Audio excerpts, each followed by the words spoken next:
Dear students, आपका Hindi Ganga Sunil sir channel में स्वागत है। मैं सुनील सर फिर आप लोगों के सामने शिक्षण के कुछ प्रश्न लेकर उपस्थित हूँ। चलिए देर न करते हुए हम प्रश्नों को हल करने की कोशिश करें। ध्यान दीजिएगा, यहाँ पर पहला प्रश्न आपके सामने स्क्रीन पर पड़ा हुआ है। भाषा अधिगम में प्रायः कठिनाई नहीं आती है, यानी भाषा सीखने में प्रायः कठिनाई नहीं आती है। तो किस प्रकार के बालक भाषा सीखेंगे तो उन्हें कठिनाई नहीं आएगी? तो ध्यान दीजिए, मानसिक रूप से जो स्वस्थ बालक होंगे वो जब भाषा सीखते हैं तो इसमें किसी भी प्रकार की कठिनाई नहीं आती है। तो आपका विकल्प क्या हो जाएगा? डी। यहाँ कह रहा संकोची स्वभाव का बालक हो, आत्मविश्वास की कमी हो, मानसिक रूप से अस्वस्थ हो, ये बालक कभी भी भाषा क्षमता विकसित नहीं कर सकते, क्योंकि जो मानसिक रूप से ही अस्वस्थ हो, जिसमें आत्मबल ही नहीं है, ठीक ना, उनमें कभी भाषा क्षमता का विकास नहीं हो पाता है। चलिए देर न करते हुए अगले प्रश्न की तरफ हम बढ़ते हैं। ध्यान दीजिए, दूसरा प्रश्न आपके सामने यहाँ पे स्क्रीन पर है। दूसरा प्रश्न है कि बालक की प्रारंभिक शिक्षा उसकी मातृभाषा में दी जाए। ध्यान दीजिएगा, बालक की प्रारंभिक शिक्षा उसकी मातृभाषा में दी जाए, यह किसका मानना है? ध्यान दीजिएगा, यह किस मानना है? यहाँ ध्यान दीजिएगा, मॉन्टेसरी का, फ्रोबेल का, महात्मा गांधी का, किलपैट्रिक का, इस पर थोड़ा ध्यान देना है। तो ध्यान दीजिएगा, किसका मानना है? तो आपका विकल्प हो जाएगा सी। महात्मा गांधी का मानना है कि किसी भी बालक की प्रारंभिक शिक्षा जो होनी चाहिए वो उसकी मातृभाषा में होनी चाहिए। इस बात का विशेषकर ध्यान रहे, ये महात्मा गांधी ने कहा था। महात्मा गांधी की बात करें तो महात्मा गांधी ने प्रारंभिक शिक्षा पढ़ा ली, पर वर्धा अखिल भारतीय राष्ट्रीय शिक्षा सम्मेलन हुआ था। वर्धा अखिल भारतीय राष्ट्रीय शिक्षा सम्मेलन हुआ था 1937 में। राष्ट्रीय शिक्षा सम्मेलन हुआ था 1937 में, हुआ था, वर्धा में हुआ था। उसमें गांधी जी ने ये बताया था कि जो 6 से 14 वर्ष के बालक हैं उनको जो उनकी प्रारंभिक शिक्षा है उनके मातृभाषा में दी जानी चाहिए। तो इस तरीके से आप याद रखिए कि यहाँ पर महात्मा गांधी इसका विकल्प सही हुआ होगा। हो सकता है प्रश्न पूछ ले कि बालक की प्रारंभिक शिक्षा उसकी मातृभाषा में दी जाए, यह कथन महात्मा गांधी ने किस समय दिया था? तो 1937 में। और कहाँ दिया था? तो वर्धा अखिल भारतीय राष्ट्रीय शिक्षा सम्मेलन में। तो ध्यान दीजिएगा, हम अगले प्रश्न की तरफ बढ़ते हैं। यहाँ पर फिर अगला प्रश्न है आपके सामने स्क्रीन पर पड़ा हुआ है, इसको थोड़ा सा हम बड़ा कर लेते हैं, ध्यान से देखिए। और यहाँ पर फिर इसकी तरफ हम आगे बढ़ेंगे। देखिए, भाषा शिक्षण का सिद्धांत है, ये प्रश्न आपसे पूछ लिया गया। पहला ऑप्शन है प्रेरणा का सिद्धांत, दूसरा है क्रिया द्वारा सीखने का सिद्धांत, तीसरा है जीवन से जुड़ने का सिद्धांत, और चौथा है उपरोक्त सभी।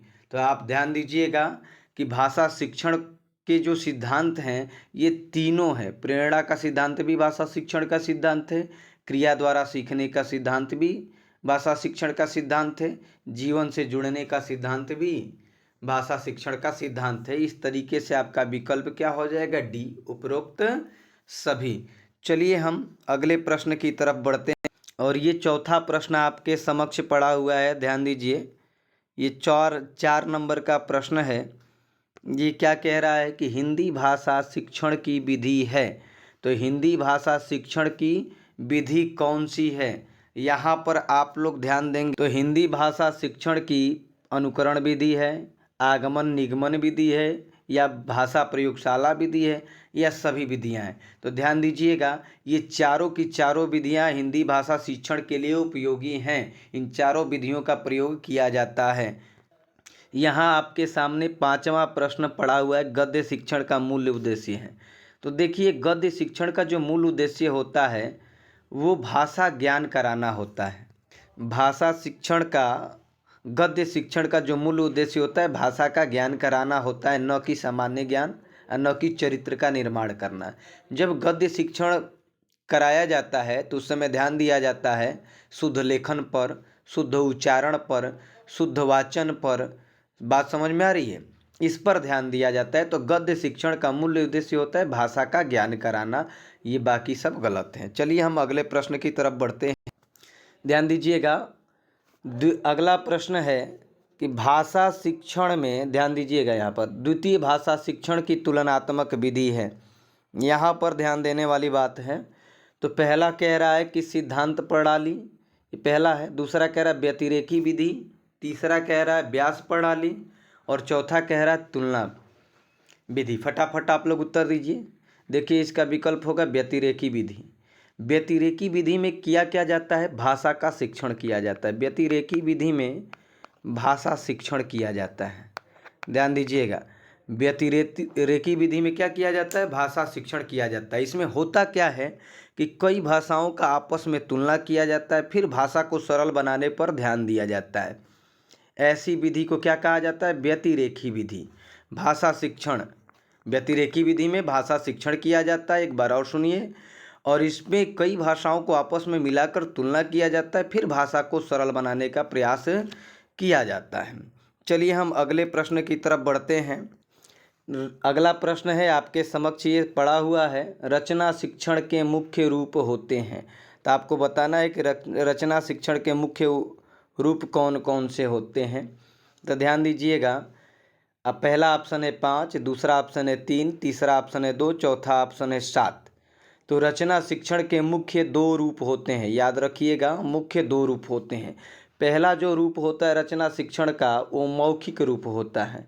अब समझ गए होंगे कि दूसरा रूप क्या हो सकता है। तो दूसरा होगा लिखित रूप। ध्यान दीजिएगा, पहला मौखिक रूप होता है तो दूसरा लिखित रूप होता है। रचना शिक्षण के दो रूप में जो मौखिक रूप होता है, तो ध्यान दीजिएगा, मौखिक रूप में कविता का प्रयोग किया जाता है, गीत का प्रयोग किया जाता है, बाल साहित्य का प्रयोग किया जाता है, कहानी का प्रयोग किया जाता है।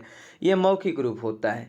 जबकि हम लिखित रूप में ध्यान देंगे तो लिखित रूप में क्या होता है कि निबंध का प्रयोग किया जाता है। इसी लिखित रूप में नाटक का प्रयोग किया जाता है, संस्मरण का प्रयोग किया जाता है, आलोचना का प्रयोग किया जाता है, आत्मकथा का प्रयोग किया जाता है, जिन्हें हम कंठस्थ कर सकते हैं। तो रचना शिक्षण के 2 ही रूप होते हैं। मुझे लगता है आपको याद हो गया होगा, मौखिक और लिखित होता है। मौखिक में कविता आती है, गीत आती है, कहानी आता है, बाल साहित्य आता है। जबकि लिखित में आपको मैंने बताया निबंध आएगा, नाटक आएगा, संस्मरण आएगा, आलोचना आएगी, आत्मकथा आएगी। तो इसे रट लीजिए, यह आपके लिए बहुत ही आवश्यक है। चलिए हम अगले प्रश्न की तरफ बढ़ते हैं। आपके सामने ये अगला प्रश्न है, ध्यान दीजिएगा, स्क्रीन पर दिख रहा है, गृह कार्य का मुख्य उद्देश्य क्या होता है। तो मुझे लगता है कि इसका उत्तर सभी लोग दे लेंगे। पहला ऑप्शन है छात्र को घर पर व्यस्त रखना। दूसरा है पढ़ाए गए पाठ को दोहराने के लिए अवसर देना। तीसरा है सुलेख की योग्यता का विकास करना। चौथा है संबंधित पाठ में रुचि उत्पन्न करना। मुझे उम्मीद है आप सभी लोगों ने उत्तर दे दिया होगा। तो देखिए, गृह कार्य का मुख्य उद्देश्य क्या होता है कि पढ़ाए गए पाठ को दोहराने के लिए अवसर देना। यही गृह कार्य का क्या होता है? मुख्य उद्देश्य होता है। तो आप लोग उत्तर लगा लिए होंगे। चलिए हम अगले प्रश्न की तरफ बढ़ते हैं। यहाँ पर अगला प्रश्न आपके सामने है कि भाषा शिक्षक में होना आवश्यक नहीं, क्या जरूरी नहीं है? व्याकरण का ज्ञान, सुंदर लेख, या विषय और मूल्यांकन विधियों का ज्ञान, या रसायनों का ज्ञान। इन चारों में से क्या आवश्यक नहीं है? तो मुझे उम्मीद है कि आप लोग बता पाएंगे। फटाफट इसका उत्तर दीजिए। तो ध्यान दीजिए, आपका विकल्प होगा डी, कि भाषा शिक्षक में रसायन का ज्ञान होने की आवश्यकता नहीं है। लेकिन भाषा शिक्षक को ये आवश्यक होता है कि उसे व्याकरण का ज्ञान हो, उसको सुंदर लिखना आता हो, उसके पास सुंदर लेख का गुण हो, विषय और मूल्यांकन विधियों का ज्ञान हो। ये बहुत जरूरी होता है भाषा शिक्षक के लिए। लेकिन रसायनों का ज्ञान आवश्यक नहीं होता है। तो इस तरीके से आपका विकल्प क्या सही होगा? डी। तो ध्यान दीजिएगा, मुझे उम्मीद है कि आप लोगों को समझ में आ रहा होगा। भाषा शिक्षक जो है कि सुंदर लेख के माध्यम से भाषा को रुचिकर बना सकता है। तो हम आगे बढ़ते हैं अगले प्रश्न की तरफ। चलिए, आपके सामने लास्ट प्रश्न दिख रहा है यहाँ पर स्क्रीन पर, ध्यान दीजिएगा इस प्रश्न पर। हिंदी गद्य शिक्षण की पाठ योजना में जो उद्देश्य कथन है, जो ये उद्देश्य है और ये कथन एक साथ है, उद्देश्य कथन है, ये आता है। पूर्व ज्ञान उद्देश्य कथन होता है, या प्रस्तावना प्रश्न के बाद आता है, या आदर्श वाचन के बाद आता है या मौन वाचन के पहले आता है। तो ध्यान दीजिए, हिंदी गद्य शिक्षण के लिए दो प्रमुख विधियां होती हैं। एक अर्थबोध विधि होती है, अर्थबोध विधि होती है जो अमनोवैज्ञानिक विधि होती है। एक होती है आदर्श विधि, ठीक ना। एक आदर्श विधि होती है जो मनोवैज्ञानिक विधि मानी जाती है गद्य शिक्षण के लिए। ध्यान दीजिएगा इस पर। अब देखिए, अर्थबोध विधि में होता क्या है कि शिक्षक पुस्तक को हाथ में ले लेता है और हाथ में ले करके उसका वाचन करता है और शब्दार्थ बताते हुए वाक्यों की क्या करता है, व्याख्या करता है, जिसमें छात्र जो होता है सक्रिय सहयोग नहीं होता छात्रों का, छात्र सक्रिय नहीं हो पाते हैं पूर्ण रूप से, इसलिए अर्थबोध विधि को अमनोवैज्ञानिक विधि कहा जाता है। लेकिन जो आदर्श विधि है ये मनोवैज्ञानिक विधि कहलाती है। ये क्या, इसमें ध्यान दिया जाता है आदर्श विधि में कि छात्रों का सर्वांगीण विकास हो सके, छात्रों को अधिक से अधिक लाभ हो सके। इस विधि में हर्बर्ट की, आदर्श विधि जो है इस विधि में हर्बर्ट की पंचपदी का प्रयोग किया जाता है। पंचपदी के अनुरूप आदर्श विधि में शिक्षण किया जाता है। और पंचपदी में होता क्या है कि पहले नंबर पे प्रस्तावना आता है। ध्यान दीजिएगा, पहले नंबर पे प्रस्तावना आता है, दूसरे नंबर पे आपका उद्देश्य कथन आता है। ध्यान दीजिएगा, दूसरे नंबर पे उद्देश्य कथन आता है, तीसरे नंबर पे प्रस्तुतिकरण होता है और चौथे नंबर पे आपका बोध प्रश्न हो जाता है और पाँचवें नंबर पे आपका गृह कार्य हो जाता है। ध्यान दीजिएगा, मैं एक बार इसको मिटा कर लिख देता हूँ तो आप लोगों को और समझ में आएगा। लास्ट में ध्यान से देखिए मैं क्या बता रहा हूँ, इसको ध्यान से सुनने का प्रयास करिए। हमने बताया कि हिंदी गद्य शिक्षण के लिए, ध्यान दीजिएगा, हिंदी गद्य शिक्षण के लिए दो प्रमुख विधियों का प्रयोग किया जाता है। एक जो होती है अर्थबोध विधि जो अमनोवैज्ञानिक होती है, लेकिन दूसरी जो होती है आदर्श विधि होती है जो मनोवैज्ञानिक होती है, क्योंकि इसमें बालकों का सर्वांगीण विकास देखा जाता है। दूसरी बात है कि इसमें ये भी ध्यान रखा जाता है कि बालकों का अधिक से अधिक विकास हो सके और उनको अधिक से अधिक लाभ हो सके। इसमें हर्बर्ट की पंचपदी का प्रयोग किया जाता है। हर्बर्ट के पंचपदी के अनुरूप शिक्षण किया जाता है आदर्श विधि में, जिसमें पहले नंबर पे आपका मैं बता रहा था प्रस्तावना आएगा, पहले नंबर पे प्रस्तावना, दूसरे नंबर पे आपका उद्देश्य कथन आता है, उद्देश्य कथन आता है और तीसरे नंबर पे आप लोगों का प्रस्तुतिकरण आ जाएगा, प्रस्तुतिकरण आ जाता है, प्रस्तुतिकरण।